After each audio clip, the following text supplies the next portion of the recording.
Welcome everyone, आपका स्वागत है आपके अपने YouTube channel maths by Vipin sir पर। आप इसे सर्च कर सकते हैं @मैथ गुरुजी के नाम से भी।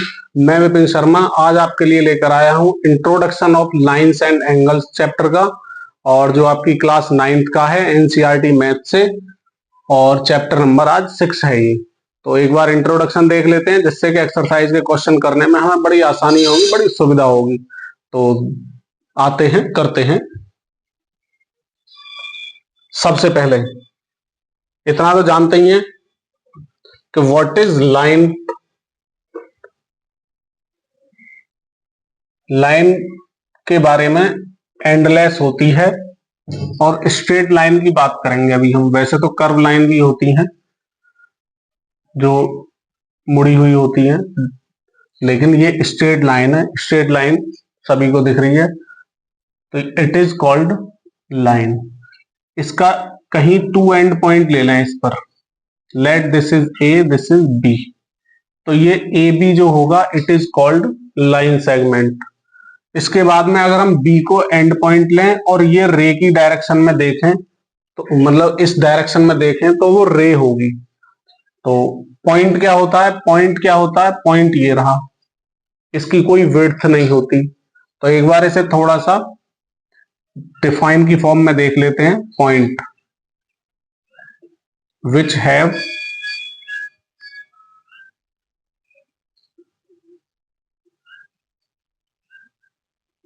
नो विड्थ, कोई विड्थ नहीं होती। ये हमारे इसके पेन के या पेंसिल के पॉइंट पर, यानी कि इसका जो आगे वाला हिस्सा है इस पर डिपेंड करेगा। लाइन सेगमेंट क्या होता है, लाइन सेगमेंट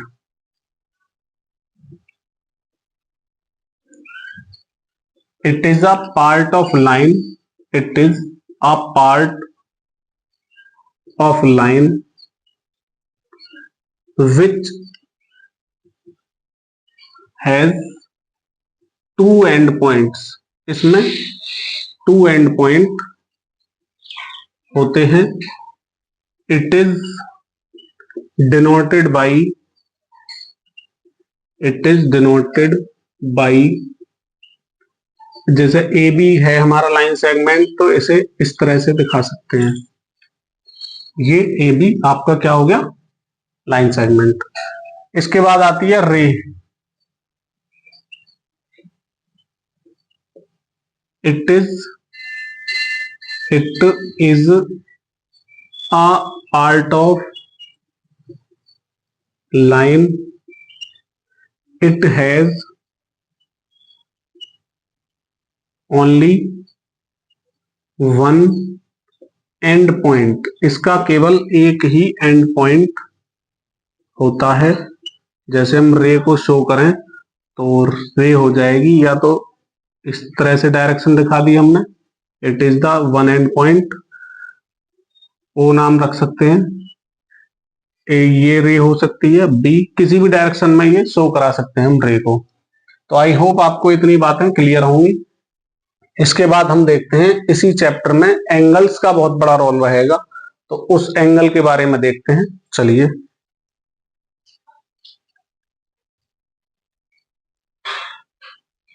करते हैं आगे एंगल्स के बारे में। एंगल होता क्या है, रे का यूज करके एंगल ड्रॉ होते हैं। It means if two rays have same end point then it will made a an angle कह लो, चलो ग्रामेटिकली एन यूज होगा। इसे थीटा से डिनोट कर सकते हैं। ये जो एंड पॉइंट होगा जहां से दोनों तरफ डायरेक्शन में शो हो रही है रे, इट इज कॉल्ड वर्टिसेस, या सिंगल पॉइंट है तो वर्टेक्स कह सकते हैं। कॉर्नर होता है हिंदी में, कोना जिसे कह देते हैं, जहां से स्टार्टिंग पॉइंट है। वैसा इसका नाम स्टार्टिंग पॉइंट ना होगा, एंड पॉइंट बोलते हैं, एंड पॉइंट ही है। तो इसके बाद में ये जो अब हमारे पास रे हैं, अब ये रे नहीं रही जब इन्होंने नया नाम बना दिया इसका एंगल, तो ये क्या हो गई, these are called arms, arms of angle. अब इनके टाइप देखते हैं, types of angle, types of angles. First type होगा एक्यूट एंगल। एक्यूट एंगल, जब कोई एंगल 0 से और 0 डिग्री से more but less than 90 degree, it is called acute angle. Show कराने की बात आती है तो इसका जो डायरेक्शन बनती है इस तरह से देख लेंगे, दिखाई दे रहे हैं आपके लिए सैंपल भी। फिगर इसकी एक्यूट एंगल की ये रहने वाली है, ये एंड पॉइंट हो गया O, ये A हो गई, ये B हो गई। तो एंगल AOB जो होगा ये हमारा क्या होगा, थीटा से डिनोट कर लो, या हाँ इसे डिनोट करने में कई बार बच्चे कंफ्यूजन में आ जाते हैं, परेशान हो जाते हैं कि इसे डिनोट कैसे करें, क्या इसे OAB कहेंगे या BOA कहेंगे या BAO कहेंगे, लेकिन ये क्या होगा, AOB होगा। इन दोनों वर्टेक्स किसके, आर्म के जस्ट बिटवीन आ रहा है, यानी ये डायरेक्शन शो कराते हैं A और B। ये O जो होगा वो केवल एंगल की पोजीशन को शो कराएगा, कितना मेजरमेंट है। इसे डिग्री में डिनोट करते हैं, डिग्री बोल देते हैं। तो इसे क्या कहेंगे, एंगल AOB डिनोट करने का जो रूल। और इट कैन बी से BOA, एंगल BOA। और यहां पर कोई मेजरमेंट गिवन है तो उसे डायरेक्ट उसी मेजरमेंट से शो किया जा सकता है। तो ये इसे ड्रॉ करने का तरीका हो गया। Acute angle triangle, acute angle के जस्ट आफ्टर आता है second right angle. Right angle define तो आप अपनी बुक से कर सकते हैं, मेरा यहाँ लिखवाने का ध्येय नहीं है, मेरा यहाँ एम है आपकी समझ में आ जाए सब कुछ।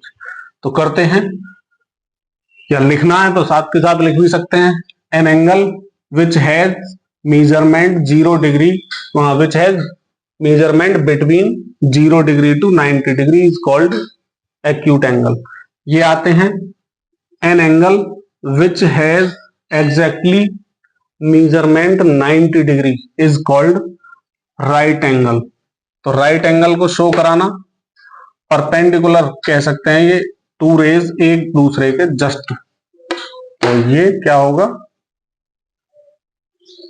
ये रहा, ये आपका एग्जैक्ट 90 ही डिग्री होगा। ये होगा OAB। इस 90 डिग्री को एक स्क्वायर शेप के थ्रू भी शो करा सकते हैं। अगर ये स्क्वायर के जैसी शेप है, इट मीन्स ये 90 डिग्री शो करा रहा है। और डायरेक्ट अगर इस तरह से लिखें और तब 90 लिखें तब भी मीनिंग सेम ही रहेगा। तो एंगल AOB 90 डिग्री। नेक्स्ट आते हैं थर्ड पार्ट। थर्ड पार्ट क्या हो सकता है, ऑब्ट्यूज एंगल।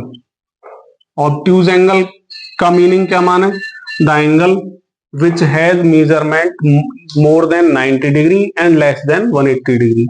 तो थीटा अगर 90 डिग्री से मोर है एंड 180 डिग्री से लेस है, इट मीन्स ये क्या कहेंगे, ऑब्ट्यूज एंगल। तो ऑब्ट्यूज एंगल ड्रॉ किस तरह से होगा, ये रे हो गई और एक रे ये हो गई, यानी 90 होता है स्ट्रेट, इस तरह से दिख रहा होगा। इतना एरिया जो होगा 90 के बिटवीन आएगा, वो एक्यूट में चला जाएगा। लेकिन अब ये 180 है, स्ट्रेट लाइन अगर कर दें हम तो 180 के और 90 के बिटवीन जो एंगल होगा that will be obtuse angle. Theta से नोट कर दिया, AOB ये हो गया। एग्जाम्पल क्या हो सकता है, 120 डिग्री, यानी 90 से मोर एंड 180 से लेस जो होगा वो सब ऑब्ट्यूज में आने वाला है। देखते हैं आगे, देखते हैं straight angle. Straight angle, the angle which has correctly 180 degree measurement that is called straight angle. इस तरह से जो शो कराएंगे 180 डिग्री होगा। तो एग्जैक्टली अगर 180 डिग्री है इट मीन स्ट्रेट लाइन है, सीधी बात है। अगर कोई स्ट्रेट लाइन दिख रही है इट मीन वो क्या होगा, जहां से इसके एंड पॉइंट है वहां पर क्या बनाएगी, 180 डिग्री का एंगल बनाएगी। Angle AOB is equal 180 degree straight angle. इसके बाद आते हैं next reflex angle. Reflex angle, reflex angle क्या होगा, the angle which has measurement more than 180 degree and less than 360 degree. तो कहां से कहां लाई करने वाला है, ये देखें, ये एंगल हो गया और इस तरह से जो भी होगा यहां पे हो जाए, इधर हो जाए, इधर हो जाए, यानी कि इस 180 से जस्ट नीचे वाला हिस्सा। तो ये जो एंगल होगा कहां जाएगा, ये मैंने सोचा ये 205 डिग्री है, तो कहां लाई कर रहा है, 180 से 360 के बिटवीन। तो क्या होगा, सीधे सीधे रिफ्लेक्स एंगल होगा। रिफ्लेक्स एंगल को इस तरह से डिनोट कर सकते हैं, angle A U B. Next होता है और लास्ट भी होता है कंप्लीट एंगल।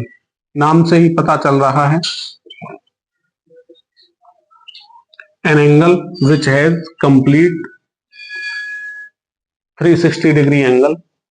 तो क्या होगा, यानी कि जहां ये इनिशियल यानी स्टार्टिंग पॉइंट कह लो या एंड पॉइंट कह देते हैं, अगर कोई इस तरह से घूमकर यहीं पर ही वापस आके यानी इसी के कोइंसाइड एक और रे हो जाए, कोइंसाइड समझते हैं, इसी के ऊपर ना लेफ्ट ना राइट किधर भी ना हो, तो इट मींस ये कंप्लीट वन रोटेशन हो जाता है इस रे का। जब कंप्लीट वन रोटेशन हो जाता है तो ये 360 डिग्री का एंगल हो जाता है। तो एग्जैक्टली कितना एंगल होगा इसमें, 360 डिग्री कंप्लीट एंगल में। आई होप आपको ये बातें समझ में आ रही होंगी। करते हैं आगे, आगे देखते हैं। कोई लाइन तो अभी हमने देखी थी, इफ 3 और मोर देन 3 यानी मिनिमम 3 पॉइंट या फिर 3 से मोर होने चाहिए, लाई कर रहे हैं किस पर, एक लाइन पर। इट मींस ये पॉइंट क्या कहे जाएंगे, कोलिनियर पॉइंट्स। तो क्या कहेंगे, इफ 3 और मोर देन 3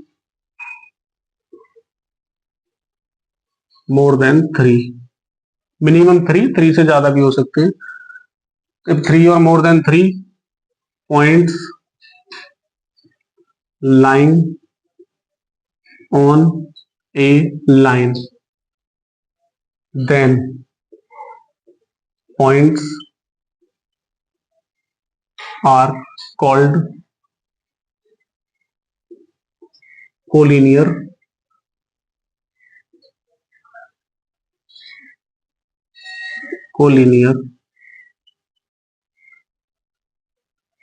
नेक्स्ट, अगर 3 या मोर देन 3 पॉइंट एक लाइन पर लाई नहीं कर रहे हो तो नॉन कोलिनियर, सिंपल सी बात।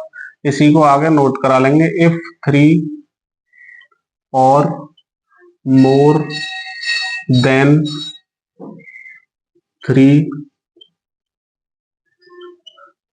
Points are not lying on a line, then points are non-collinear। ये बात आपको ध्यान रखनी है, लीनियर, कोलिनियर और नॉन कोलिनियर के लिए। अगर हमसे कहा जाता है कि if 3 points are lying in a straight line, यानी कहीं स्ट्रेट लाइन पर हैं तो कैसे होंगे, कोलिनियर होंगे। स्ट्रेट लाइन पर नहीं है तो कोलिनियर नहीं होंगे, नॉन कोलिनियर में आते हैं। इसके बाद आगे देखते हैं, एक होते हैं कंप्लीमेंट्री एंगल, एंगल्स, एक होते हैं supplementary angles,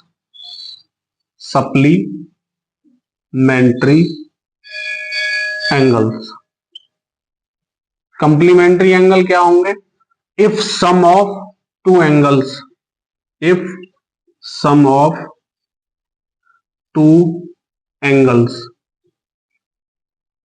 is 90 degree.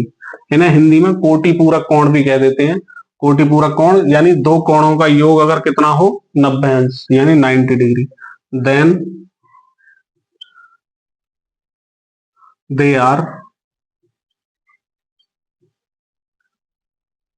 Complementary angles.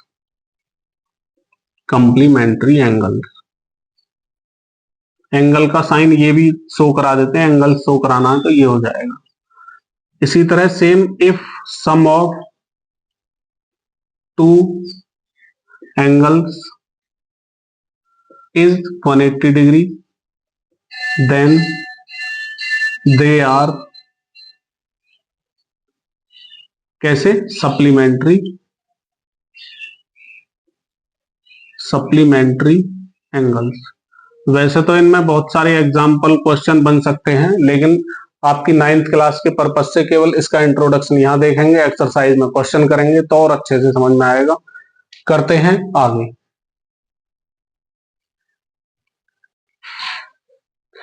Grammatical भाई थोड़ा बहुत देख लेंगे, कंप्लीमेंट्री में ARY होता है, तो ये मिस्टेक हमारी मैथ की नहीं मानी जाएगी, ग्रामेटिकल है तो इस पर थोड़ा फोकस करेंगे। करते हैं आगे।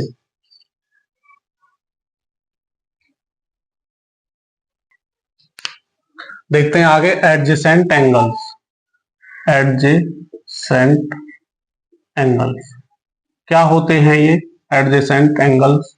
एडजेसेंट एंगल्स मींस जब दो एंगल की बात कर रहे हैं हम, if two angles have a common vertex, a common arm, then those angles are called adjacent angles. ऐसे समझ में नहीं आया ना, फिगर से समझ में आएगा। If two angles have a common vertex, vertex means and point जो बात कर रहे हैं हम, and A common arm,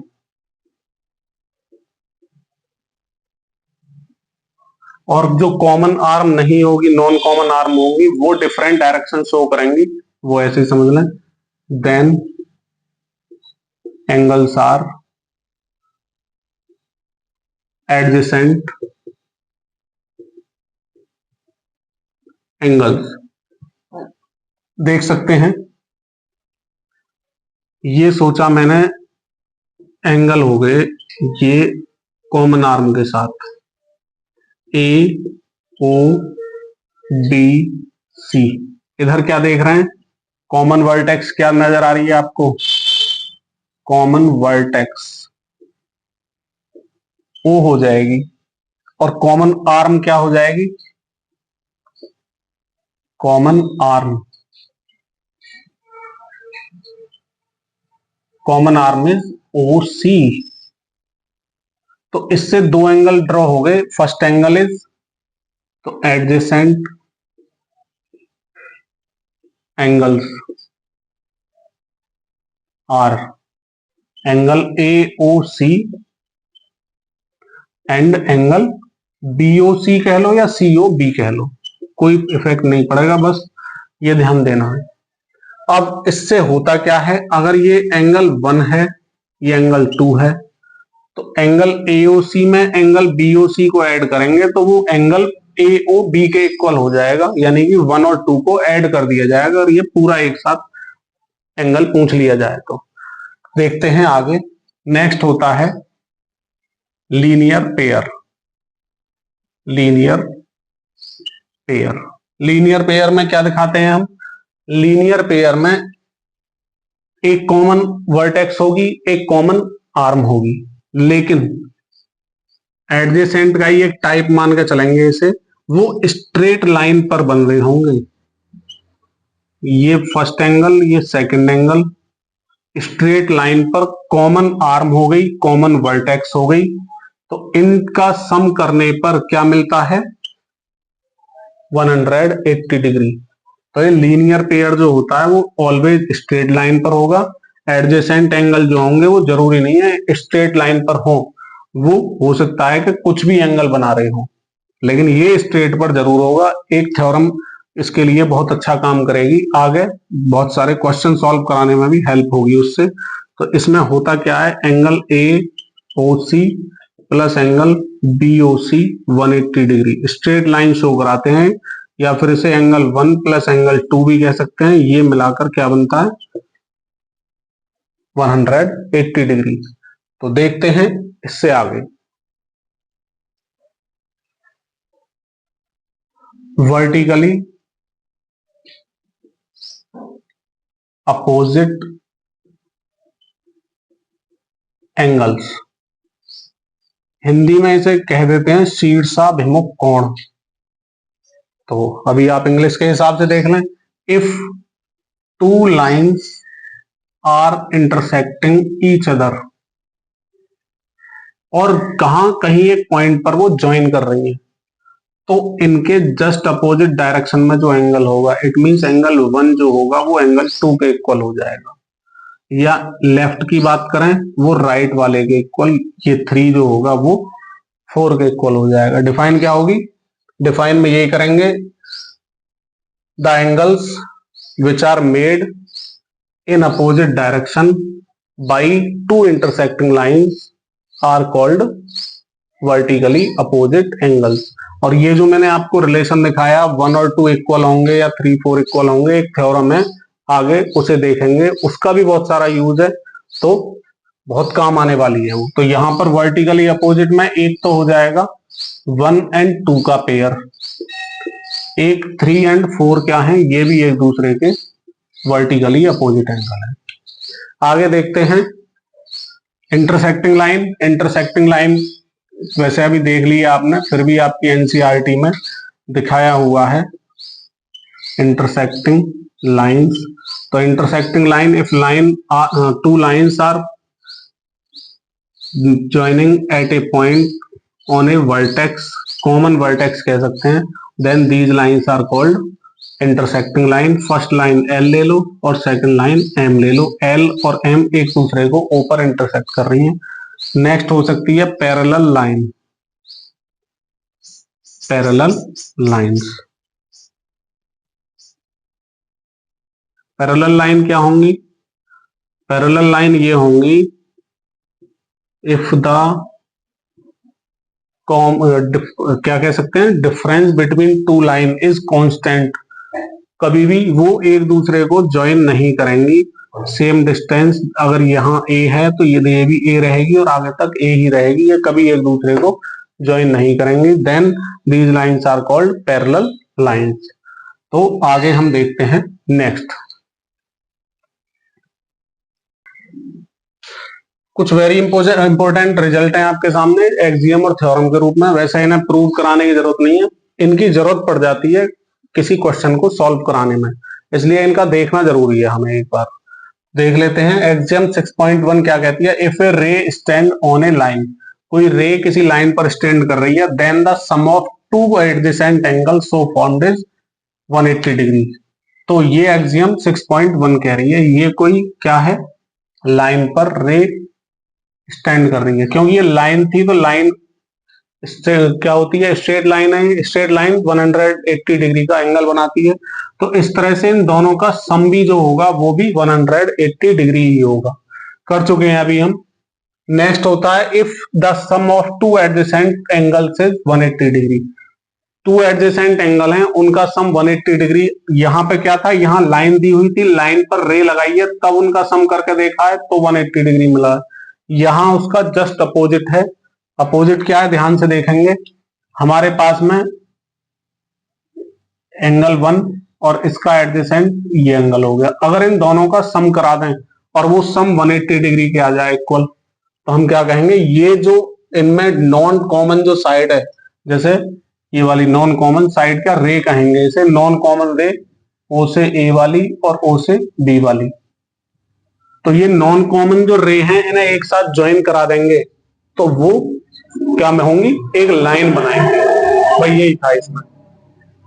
next देखते हैं theorem 6.1, if two lines intersect each other, दो लाइन एक दूसरे को इंटरसेक्ट कर रही हैं, क्या होगा, then the vertically opposite angles are equal. अभी हमने रिसेंटली किया था, इंटरसेक्टिंग लाइन हो गई ये वाली, तो इनका वर्टिकली अपोजिट 1 के इक्वल एंगल 2 होगा और ये वाला जो एंगल होगा इसके इक्वल होगा, यानी 3 के इक्वल 4 होगा। ये प्रॉपर हमारा इस फॉर्म में हो सकता है, आई होप याद रखेंगे।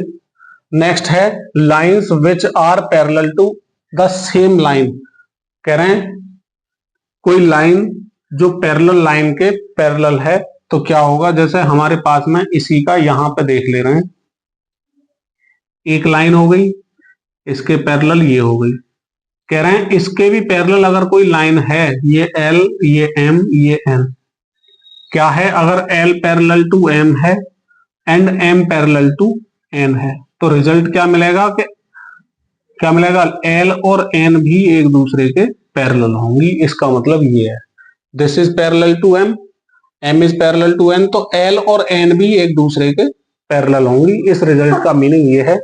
आगे देखते हैं। आपने यहां तक वीडियो देखी, इट मीन्स आपको पसंद आ रही है। अगर पसंद आ रही है तो एक बार सबसे पहले लाइक कर दें इस वीडियो को और चैनल को सब्सक्राइब कर लें। ऑल नोटिफिकेशन के लिए बेल आइकन को प्रेस कर लें, जिससे कि आने वाले टाइम में सारी वीडियो आप तक पहुंच सकें। और ये हम कंटिन्यूअसली इसी तरह चलाने वाले हैं। आपकी क्लास 9th हो जाएगी, फिर 10th 11th 12th सभी का ही हमारे पास मटेरियल मिलने वाला है। तो करते हैं आगे। नेक्स्ट वेरी इंपॉर्टेंट, कई क्वेश्चंस को सॉल्व करने में काम आने वाला है ये रिजल्ट। तो इसके लिए एक बार फिगर देख लेते हैं। कोई पैरेलल लाइन यूज कर रहा हूं मैं। इफ टू पैरेलल लाइन ले ली मैंने,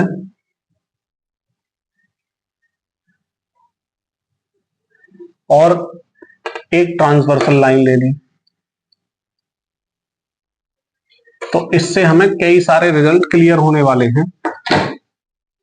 चैप्टर नंबर 7 ट्राइंगल में भी काम आएगा, इसमें भी क्वेश्चन सॉल्व करने में काम आएगा, और आगे भी ये रिजल्ट बहुत ही इंपॉर्टेंट होंगे। करते हैं। मैंने सोचा दिस एंगल इज 1 2 3 4 5 6 7 8। नाम रखने में तो कोई प्रॉब्लम है ही नहीं। अब इनसे जो रिजल्ट मिलेगा वो क्या होगा, इनमें जो रिजल्ट मिलेगा, if these lines L M और ये N is transversal on the two parallel lines L and M, तो हम इसमें देखते हैं, इसमें करस्पॉन्डिंग एंगल होते हैं। जैसे 1 का करस्पॉन्डिंग पैरेलल के अपोजिट, पैरेलल के जस्ट अबव, यही करस्पॉन्डिंग 2 का करस्पॉन्डिंग 6 हो जाएगा, 3 का करस्पॉन्डिंग 7 और 4 का करस्पॉन्डिंग 8 हो जाएगा। अब आते हैं इसमें अल्टरनेट इंटीरियर एंगल। जैसे 3 है, 3 का अल्टरनेट 6 हो जाएगा, 4 है, 4 का अल्टरनेट 5 हो जाएगा। और इस तरह से हम सोच सकते हैं जेड वाली कंडीशन भी बना रहे हो जो एंगल, ये जेड बन गया, 3 6 के इक्वल हो गया, और जस्ट अपोजिट जेड बना दें, उल्टा बना दें तो 4 5 के इक्वल हो गया। तो अल्टरनेट इंटीरियर एंगल ये होते हैं। अल्टरनेट एक्सटीरियर एंगल की बात करें अगर हम, तो 1 का एक्सटीरियर ये हो जाएगा 8, 2 का एक्सटीरियर हो जाएगा 7। ये स्ट्रेट लाइन दिखी रही है तो 1 और 2 क्या होंगे, लीनियर पेयर हो जाएंगे। 3 4 भी लीनियर पेयर, इसी तरह 5 6 लीनियर पेयर, 7 8 लीनियर पेयर। ये भी स्ट्रेट लाइन है, 6 8 linear pair, 5 7 linear pair, 2 4 linear pair, 1 3 linear pair. ठीक है जी, इतना समझ में आ रहा होगा। तो कुछ स्पेशल रिजल्ट होते हैं। हाँ, एक चीज और बताने भूल गए, इसमें को इंटीरियर एंगल और होते हैं, अंदर की तरफ सेम साइड में जो एंगल होंगे। जैसे 3 में 5 देखें, 3 एंड 5 आर कॉल्ड को इंटीरियर एंगल्स, या एंगल्स ऑन सेम साइड भी कह सकते हैं। एंगल्स ऑन सेम साइड में 4 और 6 भी आ जाएगा, ये भी को इंटीरियर एंगल ही कहे जाएंगे। तो इनके कुछ रिजल्ट होते हैं, उसे देखते हैं। सबसे पहले कॉरेस्पॉन्डिंग एंगल्स, इसका रिजल्ट क्या मिलेगा। करस्पॉन्डिंग एंगल में एंगल 1 जो होगा वो 5 के इक्वल हो जाएगा if L parallel to M। तब के लिए है ये।